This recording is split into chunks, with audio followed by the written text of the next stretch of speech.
வணக்கம். தமிழ்நாட்டில் ஏற்பட்ட இந்த மாபெரும் புயலின் தாக்கம் தமிழ்நாடு, புதுச்சேரி உள்ளிட்ட தமிழ்நாட்டின் பல்வேறு மாவட்டங்களில் மிகப்பெரிய பாதிப்பையும் மிகப்பெரிய சேதத்தையும் ஏற்படுத்தியிருக்கிறது. குறிப்பாக தென்பெண்ணை ஆற்றின் இரு பக்கம் கரையோரம் வாழ்கின்ற பல நூறு கிராமங்களில் மழை வெள்ளம் மிகப்பெரிய அளவில் சூழ்ந்திருக்கிறது.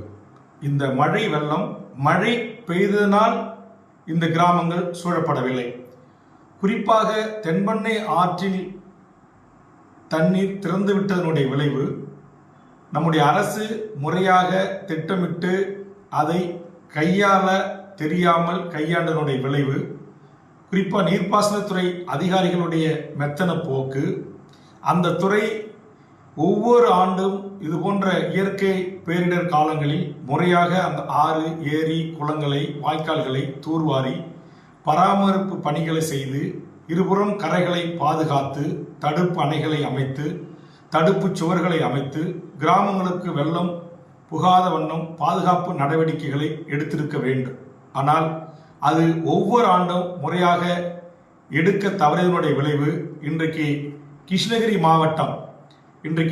மாவட்டத்திலிருந்து வருகின்ற தகவல், எமது கட்சியினுடைய மாவட்ட செயலர் அருமை சகோதரர் நெப்போலியன் உள்ளிட்ட எமது நிர்வாகிகள் இன்னைக்கு கொடுத்திருக்கிற தகவல்கள், கிருஷ்ணகிரி மாவட்டம் ஊத்தங்கரை சட்டமன்ற தொகுதிக்கு உள்ளடங்கிய பரசனேரி, மத்தூர், சின்னேரி மற்றும் போச்சம்பள்ளி ஆகிய சுற்றுவட்ட கிராமங்களில் மிகப்பெரிய அளவில் இந்த மழை வெள்ளம் பாதிப்புக்குள்ளாகி கரைகள் உடைந்து ஆயிரக்கணக்கான ஆடு மாடுகள் இன்றைக்கு வெள்ளத்தில் அடித்துச் செல்லப்பட்டு அங்கு 35 ஏக்கர் பரப்பளவில் உள்ள பரன்சேரி என்று சொல்லக்கூடிய ஒரு ஏரியில் இன்றைக்கு 10 ஏக்கர் தான் இருக்கு. 25 ஏக்கர் ஆக்கிரமிப்புகள் இன்றைக்கு இந்த நாட்டை ஆண்ட ஆட்சியாளர்கள் துணையோடு ஆக்கிரமிப்பு செய்யப்பட்டதனுடைய விளைவு, அங்கு வாகன ஓட்டிகள், மகிழ்ந்து ஓட்டிகள், பேருந்து ஓட்டிகள் நிறுத்தி வச்சிருந்த பேருந்துகளும் வாகனங்களும் கூட இன்றைக்கு நீரில் அடித்துச் செல்லப்படுகின்ற காட்சிகள் எல்லாம் தற்போது வெளிவந்து கொண்டிருக்கிறது.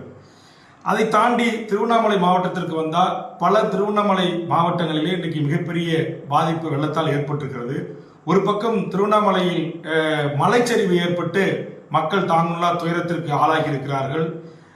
பல கிராமங்கள் முற்றுமுறுமாக வீடுகளிலே இன்றைக்கு மழைநீர் உள்ளே புகுந்து பாம்பு, தேளு, பூரானுக்கு இடையில் மக்கள் மிகப்பெரிய துயரத்தில் தற்போது தத்தளித்துக் கொண்டிருக்கின்ற செய்திகள் வந்து கொண்டிருக்கின்றன. அதுபோன்று அதை ஒட்டிய விழுப்புரம் மாவட்டத்திற்கு வருகின்ற போது நான் அதை பல இடங்களில் விழுப்புரம் மாவட்டத்திற்கு சென்று ஆய்வு செய்த போது பல இடங்களில் சாலைகள் முற்றுமுறுமாக துண்டிக்கப்பட்டிருக்கிறது. குறிப்பாக என்னுடைய பண்ருட்டி தொகுதியை ஒட்டி இருக்கின்ற நம்முடைய அரசூர், இருவல்பட்டு போன்ற இந்த கிராமங்களெல்லாம் முற்றுமுறுமாக வெள்ளக்காடாகவே காட்சியளிக்கிறது.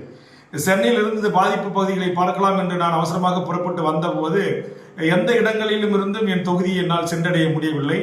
நான் கிட்டத்தட்ட ஒரு 6-7 மணி நேரமாக இந்த விழுப்புரம், புதுச்சேரி பகுதிகளில் இந்த சேதங்களை நான் அந்த ஆற்று ஒட்டி இருக்கிற கிராமங்களை சென்று பார்வையிட்ட போது மக்கள் மிகப்பெரிய மழை, அந்த வெள்ளக்காடு அதுக்குள்ளதான் இருக்காங்க. சரி, நான் கேட்டேன் சில இடங்கள்ல, அந்த மக்கள் சொல்றாங்க இது மழை பெய்தனால கொண்ட தண்ணி மட்டும் இல்லைங்க, இந்த ஆறுல இருந்து வந்த தண்ணி அங்க இருக்கிற சிற்றோடைகள், சின்ன சின்ன குளங்கள் நிரம்பியனால அது உடைப்பீடு போட்டு ஊருக்குள்ள வந்திருக்கு அப்படின்றாங்க. அந்த மாதிரிதான் இன்னைக்கு என்னுடைய தொகுதியில, என் தொகுதியினுடைய தொடர் பகுதியாக இருக்கிற எடதிரிமங்கலத்துல தொடங்கி இப்ப இந்த பகண்டு மேல்குமாரம் வரையிலும் கடலூருடைய எல்லை வரையிலும் இன்றைக்கு முழுவதுமாக கடல் முகத்துவாரத்துக்கு போய் கலக்கின்ற வரை கடலூர் தொகுதி தொடங்குகின்ற இடத்திலிருந்து கடற்கரை ஓரம், அதேமாதிரி பட்டாம்பாக்கம், நெல்லிக்குப்பம், புதுப்பேட்டையினுடைய ஒரு பகுதி, இது போன்ற எல்லா கிராமங்களையும் இந்த அண்ணா கிராம ஒன்றியத்தில் இருக்கக்கூடிய பல்வேறு நூற்றுக்கணக்கான கிராமங்கள் இன்றைக்கு மழையால் முற்றுமுதலுமாக அந்த மக்கள் மிகப்பெரிய பாதிப்புக்கு உள்ளிருக்கிறார்கள். என்னுடைய வாகனங்களே சில கிராமங்களுக்கு உள்ளே செல்ல முடியவில்லை. தடைகள் ஏற்பட்டிருக்கின்றன, மரங்கள் விழுந்து கிடக்கின்றன, மின்சார கம்பிகள் இன்றைக்கு அறந்து கிடக்கின்றன. ஆக ஒவ்வொரு ஆண்டும் அரசு இயற்கையினுடைய அந்த பாதிப்புகளில் இருந்து ஒரு பாடம் கற்றுக்கொள்ளாமல் மெத்தனமாகவே நடந்து கொள்வது கண்டிப்பாக ஏற்றுக்கொள்ள முடியாது. ஏதோ அரசு அதிகாரிகள், அமைச்சர் பெருமக்களை, துணை முதலமைச்சரை, முதலமைச்சரை அழைத்து சாலைகள் செல்லக்கூடிய இடங்களுக்கு சென்று இறங்கி பார்த்துவிட்டு செல்வதாலோ அல்லது சட்டமன்ற உறுப்பினராகி இருக்கிற நான் அப்படியே சாலையில் பயணித்து வாகனம் செல்கின்ற இடம் வரையில் சென்று இறங்கி பார்த்துவிட்டு அந்த மக்களுக்கு ஒரு ஆறுதல் சொல்லிவிட்டு நாம் புறப்படுவதாலோ எந்த பயனும் ஏற்படுவதில்லை. இப்ப கூட என் தொகுதியிலிருந்து சில பேர் என்னை தொலைபேசியில் தொடர்பு கொண்டு எங்க ஊருக்கு வாங்கினா உங்க ஊருக்கு வாங்க என்று அழைக்கிறார்கள். அப்படி வருவதனால எந்த பிரயோஜனமும் இல்லை. காரணம், இது வராமல் தடுப்பதற்குரிய நடவடிக்கைகள் என்ன? இது வராமல் தடுக்க வேண்டும் என்பதற்காகத்தான் கடந்த சட்டமன்ற கூட்டத்தொடரில் இதுபோன்ற ஒவ்வொரு இயற்கை பேரிடரும் போதும் என் தொகுதி பாதிக்கப்படுகிறது, என் கடலூர் மாவட்டம் பாதிக்கப்படுகிறது, அதனால் இதற்கு உரிய தடுப்பணைகளையும் கிராமங்கள் உள்ளே வராத வண்ணம் அதற்கான மாற்று வழிகளையும் கருத்து கொண்டு தடுப்பணைகள் அமைப்பதோடு இல்லாமல் பெரிய பெரிய கான்கிரீட் சுவர்களை எழுப்பி கிராமங்கள் மக்களையும் கிராமத்தில் இருக்கின்ற விவசாய நிலங்களையும் பாதுகாப்பதற்குரிய நடவடிக்கைகள் எடுக்க வேண்டும் என்று சொன்னேன். அதே மாதிரி கடந்த காலத்தில் ஏற்பட்ட அந்த எலரிமங்கலத்தை ஒட்டி இருக்கின்ற அந்த பகுதியில் ஏற்பட்ட அந்த ஷட்டர் உடைப்பு, அந்த தடுப்பணை உடைப்பு இதுவரையில் செய்து செய்யப்படல. வழக்கு நீதிமன்றத்தில் இருக்கின்ற அமைச்சர்கள் சட்டப்பேரவைகளில் பதிலளித்தார்கள். இன்றைக்கு அதனுடைய விளைவு இன்றைக்கு அதை ஒட்டி இருக்கிற பல கிராமங்களில் இன்றைக்கு முழுவதுமாக வெள்ளக்காடா காட்சியளிக்கிறது. அதுபோல நான் இந்த பகண்டையை ஒட்டி இருக்கின்ற சின்ன பகண்டை, பெரிய பகண்டை, குமாரமங்கலம் இந்த பகுதியில் இருக்கின்ற அந்த பட்டாம்பாக்கத்தை ஒட்டி இருக்கின்ற பல்லாயிரக்கணக்கான மக்கள் உயிரோடு மழை வெள்ளம் ஏற்பட்டால் விளையாடும் என்று சொல்லி இந்த 3 ஆண்டுகளில் முதல் முறையாக நீர்ப்பாசனத்துறை அமைச்சருடைய வீட்டுக்கே தேடி சென்று கடிதம் தந்து இதற்கான பாதுகாப்பு நடவடிக்கைகள் எடுக்க வேண்டும் தங்கள் துறை. ஒவ்வொரு மழைக்காலங்களிலும் உங்கள் பொதுப்பணித்துறை வாய்க்கால்களில் இருந்தும் இது போன்ற ஆறுகளில் இருந்தும் நீர் எங்கள் கிராமங்களுக்கு உள்ளே வந்து எங்கள் மக்கள் மிகப்பெரிய துன்பத்துக்கு துயரத்துக்கு ஆளாகிறார்கள் என்று நான் சொன்னேன். மாண்புமிகு அமைச்சர் அவர்களும் உடனே சம்பந்தப்பட்ட துறையினுடைய செயலாளர் நம்முடைய கடலூர் மாவட்டத்துடைய ஆட்சித்தலைவராக இருந்த சந்தீப் சக்சேனா அவர்களுக்கு தகவல் தெரிவித்து உடனடியாக வேல்முருடைய இந்த கோரிக்கையை இந்த நிதி ஆண்டிலேயே சேர்த்து அதற்குரிய பாதுகாப்பு அரணை முன்னெச்சரிக்கையாக நம் துறை ரீதியாக எடுக்க வேண்டும் என்று சொன்னார்கள். ஆனால் அப்படி சொன்னது நடைமுறைக்கு வரவில்லை. அதை தடுத்த சக்தி எது? இப்ப ஒரு வழியோடு இருக்கிறோம் நாங்க. இங்க தானே புயல் வந்தாலும் கடலூர் மாவட்டம், ஒக்கி புயல் வந்தாலும் கடலூர் மாவட்டம், வருதா புயல் வந்தாலும் கடலூர் மாவட்டம். அப்ப இந்த தமிழ்நாட்டில் எனக்கு தெரிந்து எனக்கு வயசு 55 நெருங்குது. இந்த 55 நீ சிறு வயதில் நினைவிருந்த காலத்திலிருந்து எந்த புயல்கள் வந்தாலும் தமிழ்நாட்டில் கடலூரை தாக்காமல் சென்றதல்ல, கடலூர் மாவட்டத்து மக்களை தாக்காமல் சென்றதல்ல, ஒட்டியிருக்கிற புதுச்சேரி மக்களை தாக்காமல் அவர் அழிவை சந்திக்காமல் நிம்மதியாக புயல் கரையை கடந்தது என்ற வரலாறு இல்லை. அதே மாதிரி இன்னைக்கு செங்கல்பட்டு ஒட்டிய கடற்கரை ஓர மாவட்டம், இந்த பக்கம் மயிலாடுதுறை, நாகப்பட்டினம், இப்படி இது போன்ற மாவட்டங்கள், அது போன்ற கன்னியாகுமரி, தூத்துக்குடி, இந்த கடற்கரை ஓர மாவட்டங்கள்ல இது போன்ற இயற்கை பேரிடர்களை எதிர்கொள்வதற்கு சுதந்திர இந்தியாவின் 75 ஆண்டு கால் இன்றைக்கு நாம் விழாவை கொண்டாடுகிற இந்திய ஒன்றிய அரசு இதற்கு பாதுகாப்பு நடவடிக்கைகளை எடுப்பதற்கு மாநில அரசுக்கு கொடுத்த தொகை என்ன? நீங்கள் இந்த மக்களின் உயிரை பாதுகாப்பதற்கு எடுத்த நடவடிக்கைகள் என்ன? இப்ப இங்க பகண்டையில 7 பேர், அங்கே ஒரு 7 பேர் ஒரு தீவு போல அணை அருகே மாட்டிக்கிட்டாங்க. அவர்களை காக்கணும்னு சொல்லி அந்த மக்கள் எனக்கு முறையிடுறாங்க. முறையிட்ட உடனே அதை காக்கிறதுக்கான உயரதிகாரிகளை நான் தொடர்பு கொள்றேன். நம்முடைய மாவட்ட ஆட்சித்தலைவர், நான் அமைச்சரோட ஆய்வில் இருக்கிறேன். இருங்க சார், தப்பு இல்லை, உடனடியாக நீங்க பாதுகாப்பு, அவர்கள் உயிரை பாதுகாப்பதற்கு உடனே நீங்க டீம் அனுப்புங்க, அந்த பாதுகாப்பு மீட்பு குழு உடனே அனுப்புங்க, தீயணைப்பு வீரர்கள் அனுப்புங்க அப்படின்னு நான் சொல்லி அவர்களை மீட்பதற்கான நடவடிக்கை நான் எடுக்க சொன்னேன். அதே மாதிரி அன்னைக்கு பாத்தீங்கன்னாக்கா நம்முடைய மீனவர் சங்கத்துடைய வாழ்வுரிமை தலைவர் திரு ஏகாம்பரம் அவர்கள் கடந்த 3 நாட்கள் முன்பாக என்னை தொடர்பு கொண்டு சொல்லுகின்றார். அவர்கள் மீன்பிடிக்க சென்றவர்கள் ஒரு சாதாரண படகுகளை சென்ற போது படகுகள் கவிழ்ந்து உடைந்து அவர்கள் உயிரை காப்பாற்றிக் கொள்வதற்கு கெம்டா சன்மாருக்கு சொந்தமான ஒரு ஹார்பர்ல நின்றுகிட்டு இருக்கிறாங்க. அவங்களை காப்பாற்ற சொல்லி இன்னைக்கு 2 நாள் 48 மணி நேரம் ஆச்சு, அரசு இயந்திரம் எதுவுமே நடவடிக்கை எடுக்கலன்னு சொன்ன பிறகு நான் நாட்டுடைய முதலமைச்சர் அலுவலகத்திற்கு, பேரிடர்துறையினுடைய அலுவலகத்திற்கு, இந்த நாட்டுடைய காவல்துறை தலைவருக்கு, உளவுத்துறை தலைவர் போன்றவர்களை தொடர்பு கொண்டு இதுவரையிலும் இன்னும் மீட்பதற்கு எந்த நடவடிக்கை எடுக்கல, ஹெலிகாப்டர் போகலை என்று நான் சொன்ன பிறகு அதற்கு பிறகு என்னை லைன்ல வைத்துக் கொண்டே சில அதிகாரிகளுக்கு உத்தரவு பிறப்பித்த பிறகு அடுத்த 1 மணி நேரத்தில் அந்த மீனவர்கள் மீட்கப்படுகிறார்கள். நான் இப்ப ஒரு அரசியல் கட்சி தலைவரா, ஒரு சட்டமன்ற உறுப்பினரா மாவட்ட ஆட்சித்தலைவருக்கு தொடர்பு கொண்டு துறை செயலாளர்கள், துறை தலைவர்கள், காவல்துறை தலைவர்கள், உளவுத்துறை தலைவர்கள் போன்றவர்களை தொடர்பு கொண்டு நேரடியாக பேசினால்தான் தீர்வு கிடைக்கிறது என்று சொன்னால் அப்ப அரசு இயந்திரம் இங்க எப்படி இயங்குது? இப்ப இது எவ்வளவு பெரிய வேதனையா இருக்கு. அந்த 7 மீனவர் உயிர்கள் போயிருந்தா யார் அந்த குடும்பத்தை பாதுகாப்பது? இன்னைக்கு என்னுடைய தொகுதியில பகண்டையில இன்றைக்கு அந்த 7 பேர் இன்றைக்கு அங்க ஒரு பாலம் தடுப்பணைகள் அந்த உடைப்பு ஏற்படாம அந்த பணிகளில் ஈடுபட்ட அந்த என் தொகுதியை சேர்ந்த உயிர்கள் போயிருந்தா அந்த உயிர்களுக்கு யார் பாதுகாப்பு அரணாக இருப்பது? அப்ப ஏன் ஒரு திட்டமிட்டு நடவடிக்கை இல்ல? இப்ப சென்னையில மழைநீர் தேங்குற இடத்தை தேடி தேடி பார்த்து 4000 கோடி ஒதுக்கணும், 5000 கோடி ஒதுக்கணும், மழைநீர் வடிகால் ஏற்படுத்தணும், இனிமேல் மழைநீர் இங்க ஒரு சொட்டு கூட நிக்காது என்று சொல்லி ஒட்டுமொத்த அனைத்து அமைச்சர்களும் சென்னையில கூடி நீங்க அறிக்கை விடுறீங்க, அங்க தொலைக்காட்சிகளை வச்சுக்கிட்டு நீங்க அந்த செய்தியை வெளியிடுறீங்க. நான் கேட்கிற திருவண்ணாமலை மாவட்டம் என்ன பாவம் செஞ்சது? விழுப்புரம் மாவட்ட மக்கள் என்ன பாவம் செஞ்சாங்க? கடலூர் மாவட்டத்து மக்கள் என்ன பாவம் செஞ்சாங்க? கடற்கரை ஓரம் இருக்கிற மயிலாடுதுறை, நாகப்பட்டினம், தூத்துக்குடி, கன்னியாகுமரி மாவட்ட கடற்கரை ஓர மீனவ மக்கள் என்ன பாவம் செஞ்சாங்க? ஆக இந்த மக்களை ஒவ்வொரு மழை வெள்ளத்தின் போதும் நீங்க ஒரு அறிவிப்பே இல்லாம பெரும்பான்மை ஆகத்துல இன்னைக்கு நீங்க உங்க அதிகாரப்பூர்வமா நீங்க 2.5 லட்சம் கனஅடி தண்ணீரை திறந்து விட்டுறீங்க. இந்த அறிவிப்பை யாருக்கு கொடுத்தீங்க? எந்த தொலைக்காட்சி நிலையத்தில் தண்ணியை நாங்க திறந்து விடுறோம் அறிவிச்சீங்க? என்ன அரசு இயந்திரம்? என்ன எந்த லட்சத்துல அரசு இயந்திரம் இயங்குது? இதான் அரசு இயந்திரமா? சொல்லுங்க. ஒன்றிய அரசு என்ன பண்ணிட்டு இருக்கீங்க? வேடிக்கை பார்த்துட்டு இருக்கீங்களா? அன்னைக்கு கேட்டா மாநில அரசு அதிகாரிகள் சொல்றாங்க ஒன்றிய அரசு கிட்ட நாங்க ராணுவ ஹெலிகாப்டர் கேட்டோம் தரல அப்படின்றாங்க. அப்ப 7 மீனவர்களை உயிரை காப்பாற்றுவதற்கு ராணுவ ஹெலிகாப்டர் தராது, ஒக்கி புயலுக்கு தரமாட்டீங்க, வரதா புயல் தரமாட்டீங்க, குரங்கணி தீ விபத்துல என்னுடைய மக்கள் அங்க ட்ரெக்கிங் போனவன் அங்க மலையாறுகின்ற போது அவங்க மாட்டிக்கிட்டு தீயில கருகி செத்த போது ஹெலிகாப்டர் அனுப்புனாங்க. அன்னைக்கு இருந்த அமைச்சர் நிர்மலா சீதாராமன் எங்க ஹெலிகாப்டர்ல விளக்கு எரியாது, நைட் ஆனா கண்ணு தெரியாதுன்றீங்க. வரதா புயல ஒக்கி புயல கடற்கரை மீன் பிடிக்க மீனவர்கள் கடல்ல மாத்திக்கிட்டு தத்தளிக்கிறாங்க, உயிரோட மீட்கிறதுக்கு நீங்க கடற்படை அனுப்ப மாட்டேன்றீங்க. இது வரைக்கும் கடலூர் மாவட்டத்துக்கு ஒன்றிய அரசுடைய மீட்பு படை வந்திருக்கா?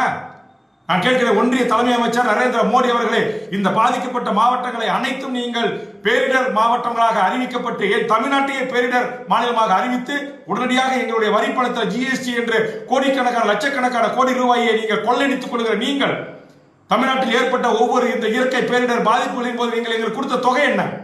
எத்தனை ஒன்றிய அமைச்சர்கள் வந்து எங்க மக்களுக்கு துணையாக நின்றீங்க? உங்களுடைய மத்திய அரசுடைய அதிகார வர்க்கம் இந்த மண்ணில் இந்த மக்களுக்கு என்ன செஞ்சது? நீங்க மாநில அரசு கிட்ட கேட்டா நிதி இல்ல, அமைச்சர்கள் வந்து பார்த்துட்டு ஆறுதல் சொல்லிட்டு போனா போதுமா? ஒரு நிரந்தர தீர்வு என்ன? ஒவ்வொரு மழையிலும் எங்க மக்கள் வந்து வீட்டில் இருக்கிற அண்டா குண்டா எல்லாத்தையும் அடகு வச்சுதான் நாங்க அண்ணாக்குடி காப்போன்னு அரப்போன்னு அடகு வச்சுதான் நாங்க மறுசீரமைப்பு பண்ணணுமா? நீ புதுச்சேரி முதலமைச்சர் அவர்கள் அவரையும் நான் கேட்கிறேன், அந்த மக்கள் எவ்வளவு துன்பத்துக்கு துயரத்துக்கு ஆளாயிருக்காங்க. இன்னைக்கு ஏதோ நீங்க குடும்பத்துக்கு 5000 ரூபாய் அறிவிச்சிருக்கீங்க, கால்நடைகளுக்கு 20,000 40,000 அறிவிச்சிங்க. இப்ப புதுச்சேரி பகுதி முழுக்க சுத்தி பார்த்துட்டு தான் வரேன், விழுப்புரத்துல பல பகுதிகளை சுத்தி பார்த்துட்டு தான் வரேன். இப்ப என் தொகுதியில எந்த கட்சிக்காரன் ஒன்றிய மாநில மாவட்டம் எவரையும் அழைக்காத நான் இப்ப என் தொகுதியில் இருக்கிற பாதிக்கப்பட்ட பகுதிகள் வழியா தான் போய் பார்த்துட்டு வரேன். ஏன் போறேன்? அங்க போனா உடனே கூட்டம் விடுறது, உடனே கூட்டிக்கிட்டு பார்வையிட வந்தாரு. அப்ப மக்கள் கேட்க எம்எல்ஏ வெறுங்கையோட வந்தாரு, என்ன செஞ்சாரு? மக்கள்கிட்ட பயமா இருக்கு. நாங்க இந்த அரசாங்கத்துல பொதுமக்களை போய் சந்திக்கிறதுக்கு பயமா இருக்கு. காரணம், மக்கள் கேட்கிற கேள்விக்கு எங்களால முகம் கொடுத்து பதில் சொல்ல முடியல. இந்த தொகுதிக்கு தடுப்பணைகள் கேட்டேன், செக் டேம் கேட்டேன், தடுப்பு சுவர்கள் கேட்டேன், பாதாள சாக்கடை மாரி தண்ணி காலங்கள்ல இன்னைக்கு வந்து பண்ருட்டி நகரத்துல சில வார்டுகள்ல தண்ணி பூந்திருக்கு. இன்னைக்கு நெல்லிக்குப்பத்துல பல வார்டுகள் முழுகி போய் கிடக்குது. இன்னைக்கு கூட்டணி கட்சி தம்பிமார்களை அழைக்கிறாங்க, அண்ணா முழுகி கிடக்குது வாங்க, மழைக்கு உள்ளே போக முடியாத அளவுக்கு இருக்கு. அப்ப அந்த மக்களுக்கு அரசு முன்னெச்சரிக்கை நடவடிக்கையாக எடுத்த நடவடிக்கை என்ன? எத்தனை மக்களை நீங்க மீட்டு பாதுகாப்பு இடத்துல வச்சிருக்கீங்க? இன்னைக்கு நான் பார்த்து வந்த பகுதிகளில் எல்லாம் விழுப்புரம் மாவட்டத்தில், திருவண்ணாமலை மாவட்டத்தில், பாண்டிச்சேரியில், கடலூர் மாவட்டத்தில் எல்லாம் மொட்டை மாடிகளில் தஞ்சம் புகுந்திருக்காங்க. அதிக பயந்துகிட்டு உயிருக்கு ஒரு மொட்டை மாடியில் 50 பேர் ஏற வேண்டிய மொட்டை மாடியில் 100 பேர் ஏறினாங்கன்னா மொட்டை மாடி இடிஞ்சு அதே இடத்துல அவர்கள் சாகக்கூடிய அபாய ஒரு சூழல் இருக்கு. அப்ப இது ஏன் முன்னெச்சரிக்கை நடவடிக்கை எடுக்கல? அப்ப எங்களுடைய பேச்சு சட்டமன்றத்தில் மக்களுக்காக நாங்கள் பாதுகாப்பு அரணாக என்று பேசுகின்ற போது இதையெல்லாம் தூர்வாருங்க, இந்த வாய்க்கால தூர்வாருங்க, அணையை பலப்படுத்துங்க, ஆத்த முறைப்படுத்துங்க, செட்டம் கட்டுங்க, ஷட்டர் போடுங்க சொல்லுகின்ற போது காது கொடுத்து கேட்கல, நிதி ஒதுக்க நீங்க முன் வரலையே. பேருக்கு இங்கே ஆயிரக்கணக்கான கோடி, நூற்றுக்கணக்கான கோடியை ஒதுக்கி அதுல இருந்து அதிகமான பணத்தை எப்படியெல்லாம் அதிகாரிகளும் ஆட்சியாளர்களும் பங்கெடுத்துக் கொள்வதும் என்று இருந்த கவனம் ஏன் இந்த மக்களை, ஏழை எளிய மக்களை, விவசாய மக்களை, கூலி மக்களை, தாழ்த்தப்பட்ட பிற்படுத்தப்பட்ட ஒடுக்கப்பட்ட மீனவர் மக்களை காப்பாற்றுவதற்கு உங்களுக்கு மனம் இல்லை? மாநில ஒன்றிய அரசுகளை பார்த்து நான் கேட்கிறேன். கூட்டணியில் இருக்கிறதால என் தொகுதியில மக்கள் ஒவ்வொரு ஆண்டும் நாங்கள் இதே மாதிரி துன்பத்துக்கு துயரத்துக்கு நாங்க கடந்து நொந்து நூலா போனோமா? இதையெல்லாம் குறித்து நாங்க கேள்வி எழுப்ப கூடாதா? கேள்வி எழுப்பினா கூட்டணி கட்சியில இருந்து வேல்முருகன் குறைச்சல் கொடுக்கிறான்னு சொல்லுவீங்களா? மாண்புமிகு தமிழ்நாடு முதலமைச்சர் அவர்களை நான் இந்த நேரடி காணொலி கூட வேண்டுகோள் வைக்கிறேன். நீங்கள் இந்த பாதிக்கப்பட்ட இந்த அனைத்து மாவட்டத்துக்கும் ஒவ்வொரு குடும்பத்துக்கும் மேற்பட்ட தனிப்பட்ட இழப்புகள், விவசாய நிலங்கள், கால்நடைகள், ஆடு மாடு கோழியிலிருந்து வண்டி வாகனங்கள் இருந்து எல்லாம் அடித்து செல்லப்பட்டிருக்கு. இதுல இருந்து இந்த மக்களை நீங்க கொடுக்குற 5000 10,000 ரூபாய் இதுல இருந்து இவங்க எப்படி வாழ்வாதாரத்தை பாதுகாத்து மீண்டேற முடியும்? ஒன்றிய அரசு ஊரிய நடவடிக்கைகளை உடனடியாக குழுக்களை அனுப்பி முதலாக ஒரு 5000 கோடி என்ற இயற்கை பேரிலிருந்து இந்த மக்களை பாதுகாப்பதற்கு விடுவிக்கணும். நாங்க 5000 கோடி கேட்டா 500 கோடி பிச்சை போடுறது, 50 கோடி பிச்சை போடுறது, இதையெல்லாம் செய்தால் நரேந்திர மோடியோ ஒன்றிய அமைச்சர்களோ தமிழ்நாடு உள்ளே வர முடியாது. எப்படி கோபேக் மோடி என்று கருப்பு பலன்களை உங்கள் விமானத்தை நோக்கி நாங்கள் விட்டோமோ அதே எங்க ஒன்றிய அரசுடைய பிரதிகள் யார் எங்கள் தமிழ்நாட்டுக்கு வந்தாலும் அவர்களை சிறைப்பிடிக்கின்ற போராட்டத்தை தமிழக வாழ்வுரிமை கட்சி முன்னெடுக்கும். அதே மாதிரி தமிழ்நாட்டில் இருக்கிற அமைச்சர் பெருமக்கள், தமிழ்நாடு அரசு அதிகாரிகளை கேட்கிறார், மக்களுக்கு ஆக்கப்பூர்வமான திட்டங்களை தீட்டுங்க, ஆக்கப்பூர்வமான பணிகளை நீங்க செய்யுங்க. மழையில முதலமைச்சர் இந்த வயசுல வராரு, வந்து பாக்குறாரு, நாங்க வரவேற்கிறோம். துணை முதலமைச்சர் ஓடோடி சென்னை முழுவதும் சுத்தினார். இன்னைக்கு பல அரசியல் கட்சிகள் சென்னை மட்டும்தான் உங்களுக்கு கண்ணுக்கு தெரியுதான்னு கேட்ட பிறகு இன்னைக்கு கிராமங்களை நோக்கி நீங்க பயணிக்கிறீங்க. அதை நாங்கள் வரவேற்கிறோம். ஆனால் அந்த பயணம் வந்துட்டு போன பிறகு அந்த மக்களுக்கு என்ன நிவாரணம் கிடைக்கப்பட்டது, அந்த மக்களுக்கு என்ன பலன் சென்றடைந்திருக்கிறது, அந்த மக்கள் எவ்வாறு பாதுகாக்கப்பட்டிருக்கிறாங்க? தொடர்ச்சியாக உயிர்கள் பலியாகி கொண்டே இருக்கும். ஒவ்வொரு ஆண்டும் நீங்கள் பாடம் கத்துப்பீங்களா? எத்தனை முறை இந்த நாட்டை திமுக அதிமுக மாறி மாறி ஆண்டு இருக்கிறீர்கள். இந்த இயற்கை பேரிலிருந்து இந்த மக்களை பாதுகாத்துக் கொள்வதற்கு நீங்கள் கற்றுக்கொண்ட பாடம் என்ன? என்ன செய்திருக்கிறீங்க? பல்லாயிரக்கணக்கான 2 லட்சம் 3 லட்சம் கோடி நிதிநிலையை ஒதுக்கிறீங்க. அந்த கோடி பணங்கள்லாம் எங்க போகுது? யாருக்கு எதுக்காக பயன்பட்டு இருக்கு? இந்த இயற்கை பேரிடர்கள் இந்த மக்களை பாதுகாப்பதற்கு என்ன பாதுகாப்பு அரண்கள் என்ன எடுத்திருக்கீங்க? முன்னெச்சரிக்கை நடவடிக்கை என்ன எடுத்திருக்கீங்க? என்ன எக்யூப்மெண்ட்ஸ், என்ன கருவிகள் இருக்குது? நீங்க மாட்ட சென்னையில் அம்மையார் ஜெயலலிதா ஆட்சி காலத்தில் அப்படிதான் அவங்களை தொடர்பு கொண்டு அனுமதி வாங்க முடியாது, அதனால அதிகாரிகள் திறந்து விட்டாங்க, அதனால பாதிப்பு ஏற்பட்டது, பல உயிர்கள் பறியாச்சுன்னு சொன்னீங்க. இப்ப இருக்கிற முதலமைச்சர் தான் எப்போ அதிகாரிகள் தொடர்பு கொண்டு பேசலாம? அப்பயா பேசி இந்த அணையை இப்ப திறக்கணும், இத்தனை கண்ணாடி தண்ணி வெளியேறும், நீங்க தென்மனை ஆற்றை ஒட்டி இருக்கிற மக்கள், நீங்க கெடில ஆறு கூவாறு என்று எல்லா ஆறுகளும் இன்னைக்கு நிரம்பி வழியுது. பாலாறுல இருந்து எல்லாரும் வடது நாட்டில் இருக்கிற அத்தனை ஆறுகளும் அத்தனை ஏரி குளங்களும் நிரம்பி வழியுது. இன்னும் உடைப்பு ஏற்பட்டா எத்தனை ஊர் முழுகுன்னு தெரியல. மக்கள் உயிரை கையில பிடிச்சிட்டு இருக்கிறாங்க. 2 நாளா மக்களுக்கு பால் இல்ல, குடிக்க தண்ணி இல்லைன்றாங்க, உணவு இல்லைன்றாங்க. அப்ப இதையெல்லாம் எடுக்க வேண்டிய பொறுப்பு அங்க ஒவ்வொரு ஊர்லயும் மக்களால் தேர்ந்தெடுக்கப்பட்ட மக்கள் பிரதிநிதிகள் இருக்கிறாங்க, கவுன்சில்ஸ் இருக்கிறாங்க, பஞ்சாயத்து தலைவர் இருக்காங்க, துணைத் தலைவர்கள் இருக்கிறாங்க, ஊராட்சி ஒன்றிய குழு உறுப்பினர்கள் இருக்காங்க, மாவட்ட குழு உறுப்பினர்கள் இருக்கிறாங்க, மாவட்ட பஞ்சாயத்துகள் இருக்கிறது, சட்டமன்ற நாடாளுமன்ற உறுப்பினர்கள் இருக்காங்க. இவர்களை அனைவரையும் கூட்டு இது போன்று கடந்த காலங்களில் இயற்கை பேரிடர் ஏற்பட்ட இந்த பகுதிகளிலே இதிலிருந்து இவர்களை காப்பதற்கு என்ன முன்னெச்சரிக்கை நடவடிக்கை எடுக்கலாம்? எங்கெங்க தண்ணி வரும், எங்கெங்க பாதுகாப்பு இல்லங்கள் இருக்கு, யார் எங்கெங்க தங்க வைக்கலாம், யார் எத்தனை உணவு பொருட்களை 3 வேளைக்கு கொடுக்கணும், இந்த தலைவருக்கு எத்தனை டார்கெட், இந்த கவுன்சிலருக்கு என்ன வேலை, இந்த பிடிஓக்கு என்ன வேலை, இந்த தாசில்தாருக்கு என்ன வேலை, இதரத்துறை அதிகாரிகளுக்கு என்ன வேலை, திட்டமிட்டு ஒரு வழிகாட்டல் நெறிமுறை குழுக்கள் இருக்கிறதா? சொல்லுங்க. ஒவ்வொரு மாவட்டத்திற்கும் நீங்க மானிட்டரிங் பண்ணுவதற்கு ஒரு துறை செயலாளர் அனுப்பியிருக்கீங்க. அந்த வகையில் எங்கள் கடலூர் மாவட்டத்திற்கு ஏற்கனவே மாவட்ட ஆட்சித்தலைவராக இருந்த திரு கக்கன் சிங் பேடி போன்ற எங்கள் மாவட்டத்தை பற்றி நூக்கன் காரணம் தெரிந்த நல்ல அதிகாரி வந்திருக்கிறார். அவர் வந்த போதும் மாவட்ட ஆட்சித்தலைவர் நல்ல நேர்மையான அதிகாரிகள், அப்படி இருந்த போதும் என்ன செய்ய முடியாது, அவங்க கைக்கு மீறி எல்லைக்கு மீறி போவது இல்லை. அப்ப போகின்ற போது அரசு முன்கூட்டிய ஆட்சியாளர்கள் மக்களை சென்று சந்தித்து வாக்கு கேட்டு இந்த நாட்டை ஆளுகின்ற மக்களுக்கான அதிகாரம், மக்கள் தந்த அதிகாரத்தினூடாக ஆட்சி செலுத்துகிற நாம் தான் அடுத்த முறை மக்களை போய் வாக்கு கேட்க போறோம். அப்ப வீதிகளில் போகும்போது போன முறை மழை வெள்ளம் வந்துச்சு, பூரா ஊரே அடிச்சுட்டு போச்சு, எங்க ஆடு மாடு அடிச்சுட்டு போச்சு, உயிரை கையில பிடிச்சிட்டு இருந்தோம், ஒருவேளை சோறு கொடுக்கல அரசாங்கம் வந்துட்டீங்க ஓட்டு கேட்க அப்படின்னு நம்ம மக்கள் நாளைக்கு நம்ம முகத்துல காரி துப்புவாங்கல்ல? சொல்லுங்க. இப்ப இதெல்லாம் எவ்வளவு வேதனையா இருக்கு. இப்ப நான் காலையில இருந்து நான் பல பகுதிகளுக்கு சென்று நான் விளம்பரம் இல்லாமல் அமைதியான முறையில சுத்தி பார்த்துட்டு ஆவணங்களோடு நான் பேசுறேன். என்னால தாங்க முடியல, ரத்தம் கொதிக்குது. இந்த மக்கள் இவ்வளவு துன்பத்தில் துயரத்தில் ஆளாக இருக்கிறாங்க. எல்லாத்தையும் காலையில இருந்து தமிழ்நாடு முழுக்க எல்லாருக்கிட்டையும் எங்கெங்க என்ன பாதிப்பு கட்சி தொண்டர்கள் மூலமாக பேசி வீடியோக்களை யூடியூப் வாயிலாகவும் கேட்டு அதை வாங்கி எல்லாம் பார்க்கின்ற போது எவ்வளவு செய்தி பத்திரிகை ஊடகங்கள்ல வர செய்திகளை பார்க்கின்ற போது எவ்வளவு வேதனையாக இருக்கிறது. ஆக இந்த மக்களை காப்பதற்கான முன்கூட்டிய ஒரு அரணாக, தடுப்பரணாக அவர்களை பாதுகாக்க வேண்டிய பொறுப்புள்ள மிகப்பெரிய உயிர் சேதம் இல்லை அப்படின்னு நீங்க சொல்லலாம்.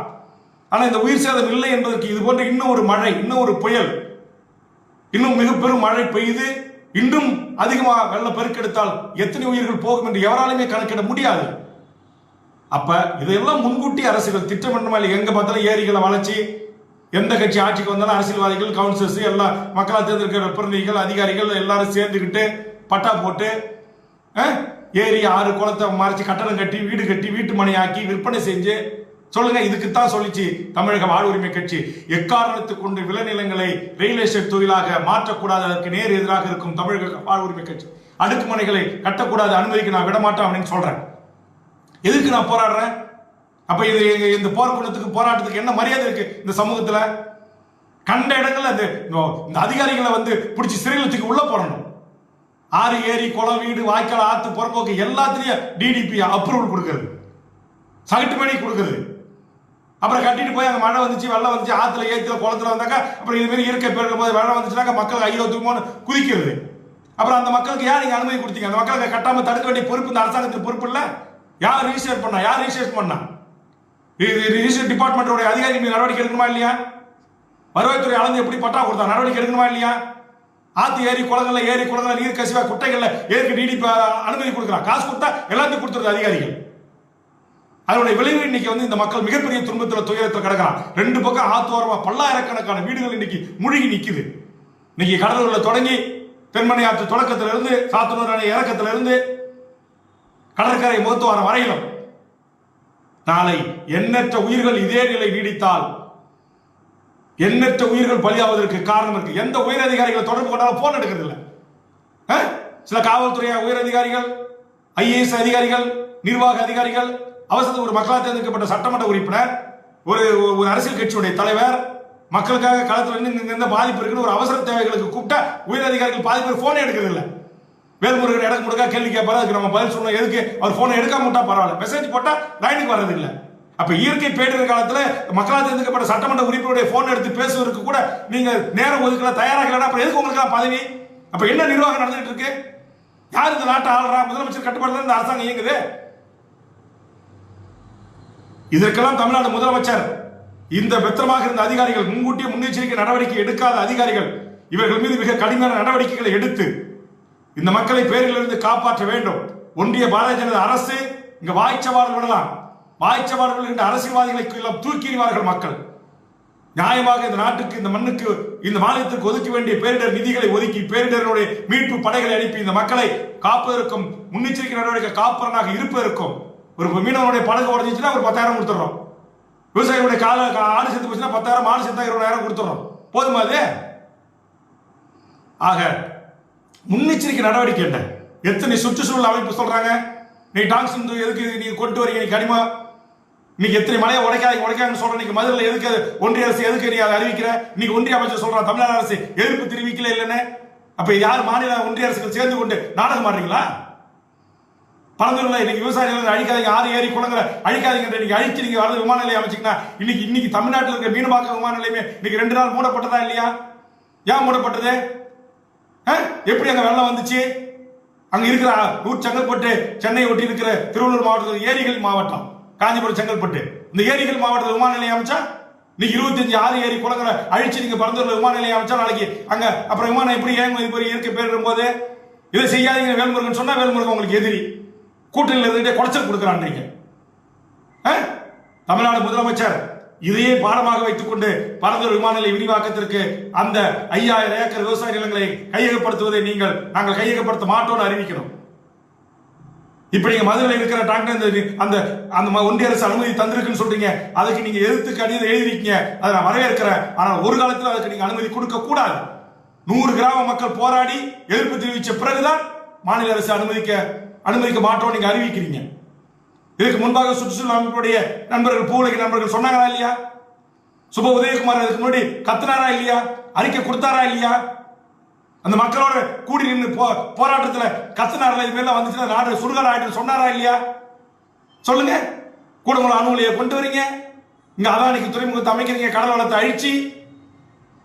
தமிழ்நாடு அரசு இது போன்ற செயல்களில் ஒன்றிய அரசுக்கு உட்காரத்து கொண்டு துணை போக கூடாது. மக்கள் பக்கம் நில்லுங்க.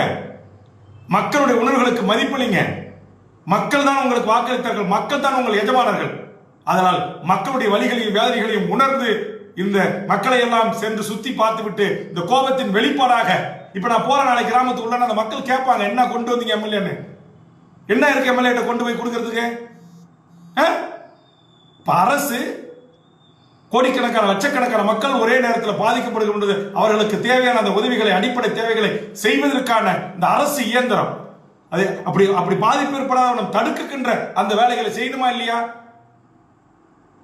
மாண்பு முதலமைச்சர் அவர்கள் இனி தமிழ்நாட்டில் இது போன்ற இயற்கை பேரிடர்களிலே இப்படி ஒரு பாதிப்பு வந்தது என்று இல்லாத வண்ணம் ஒரு அளவுக்கு மீறி நம் கைமீறி போகின்ற போது மனித சக்தியால் கட்டுப்படுத்த முடியாத அளவுக்கு கைமீறி போகின்ற ஒரு நிகழ்வாக இருந்தால் கூட நாம் பொறுத்துக் கொள்ளலாம். ஆனா இது மனித சக்திக்கு உட்பட்டு இதையெல்லாம் முறைப்படுத்தி கட்டுப்படுத்தி ஆறு ஏரி குளங்களை, சிற்றேரிகளை தூர்வாரி ஆழப்படுத்தி செட்டங்களை அமைத்து, தடுப்பணைகளை அமைத்து, முறையாக தடுப்பு சுவர்களை அமைத்து கிராமங்களில் வெள்ளம் புகாத வண்ணம் மனிதர்களால் அதை பாதுகாப்பாளராக அதை கொண்டு போக முடியும். இன்னைக்கு இத்தனை 1000 டிஎம்சி தண்ணி கடல்ல போய் அநியாயமா கலக்குது. இதை பாதுகாத்து வைப்பதற்கு எந்த ஒரு ஏற்பாடு உங்ககிட்ட கிடையாது. தமிழ்நாட்டில் எத்தனை செக் டேம்கள் இருக்கு, எத்தனை மிக பிரமாண்ட அணைகள் இருக்கு, நம்ம கிட்ட மழைநீர் சேகரிப்பு இருக்கு, எதுவுமே இல்லை.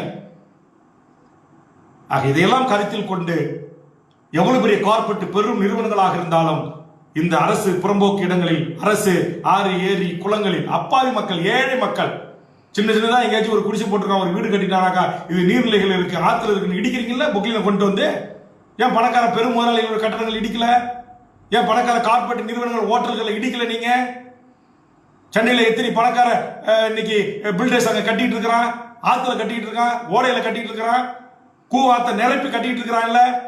காசா கிராண்ட் ஒரு நிறுவனம். எப்படி அதை அனுமதிச்சீங்க? ஆத்து துக்குறான எப்படி அனுமதிச்சது இந்த அரசு? யார அனுமதிச்சா? அப்ப அனுமதி கொடுத்த அதிகாரிகளை இன்னைக்கு பிடிச்சி கைது பண்ணி தூக்கி ஜெயில போடணுமா இல்லையா? இது போன்ற கடுமையான நடவடிக்கைகளை தமிழ்நாடு முதலமைச்சரும் தமிழக அரசும் எடுக்க வேண்டும் என்ற நேரத்தில் கேட்டுக்கொண்டு, இந்த பாதிக்கப்பட்ட திருவண்ணாமலை, விழுப்புரம், கடலூர் உள்ளிட்ட செங்கல்பட்டு, காஞ்சிபுரம் உள்ளிட்ட இந்த கடற்கரையோர மாவட்டங்களினுடைய மக்களை பாதுகாப்பதற்கான விரிவான திட்டங்களை ஒன்றிய அரசோடு போராடி உரிய நிதியை பெற்று அல்லது இதர சலுகை திட்டங்களுக்கு, இலவச திட்டங்களை நிறுத்தி வைத்து மக்கள் உயிரோடு விளையாடுகின்ற, மக்களோட உடைமைகளோடு விளையாடுகின்ற, சிறுக சிறுக சேர்த்து வைத்த வீடுகள் இடித்து தரமட்டமாக போகின்ற, வெள்ளத்தில் அடித்து செல்கின்ற இந்த நிகழ்வுகள் ஏற்படாத வண்ணம் பாதுகாப்புக்குரிய முன்னெச்சரிக்கை நடவடிக்கைகள் எடுக்கின்ற வகையில் பாதுகாப்பான விரிவான திட்டங்களை தீட்டுவதற்கு வருகின்ற சட்டமன்ற கூட்டத்தொடரில் ஒரு சிறப்பு கூட்டத்தொடரை குறித்து ஒரு நாள் முழுவதும் இது குறித்து விவாதிக்க வேண்டும். சும்மா வர ஒரு இப்ப கூட்டத்தொடர் அறிவிச்சிருக்காங்க, 2 நாள் அறிவிச்சிருக்கீங்க. இந்த 2 நாள் இந்த மக்களுக்கான எந்த பிரச்சனையை பேச முடியும்?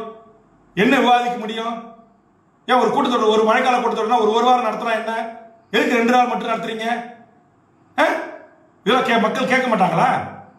மக்களுக்கான பிரச்சனைகளை குறித்து விவாதிக்க கூடாது சட்டமன்றத்தில்? மாண்புமிகு முதலமைச்சர் அவர்களே, உங்களோடு இருக்கின்ற ஒரு சில RSS பரிவார அதிகாரிகள் உங்களை தவறாக வழிநடத்துகிறார்கள் என்று நான் குற்றம் சாட்டுகிறேன். தயவு செய்து நீங்கள் மக்களின் உணர்வுகளுக்கு, மக்களின் உணர்ச்சிகளுக்கு, மக்களின் நியாயமான கோரிக்கைகளுக்கு மக்களோடு நின்று, மக்களோடு பேசி, மக்கள்கிட்டமிருந்து வருகின்ற உண்மை களச்செய்தியை அறிந்து நீங்கள் திட்டங்களை தீட்ட வேண்டும், அதற்குரிய நடவடிக்கைகளை எடுக்க வேண்டும் என்று இந்த நேரத்தில் வேண்டுகோள் வைத்து, பாதிக்கப்பட்ட எமது மக்களை காப்பாற்றுவதற்குரிய அனைத்து முயற்சிகளையும் தமிழ்நாடு அரசும் ஒன்றிய அரசும் போர்க்கால அடிப்படையில் மேற்கொள்ள வேண்டும் என்ற ஒரு வேண்டுகோளை இந்த நேரத்திலே முன்வைக்கிறேன். நன்றி, வணக்கம்.